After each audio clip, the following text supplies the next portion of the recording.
Keninon Kateasha no Yoligniwan, ¿cómo están hoy, amigos? Bueno, pues vamos a seguir grabando videos. Una disculpa por no haber grabado este fin de semana. Tuve un pequeño percance este fin de semana. Tuve un pequeño accidente. Por tal motivo se ve un poquito lastimado de este lado del rostro. Pero eso no impide que yo siga enseñándoles lengua náhuatl por aquí.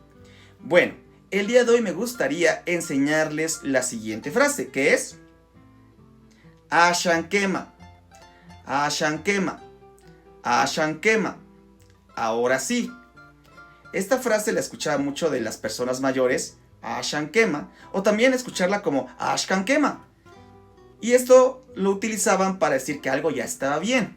Ashkankema, ahora sí. También la podemos encontrar como Ashkankema Kualika, Ashkankema Kualika. Ahora sí está bien. Pero recuerden, dependerá muchísimo de la variante que estemos trabajando, ¿vale? Bueno, esa es la frase del día de hoy. Seguiré subiendo videitos, no se preocupen, todo bien.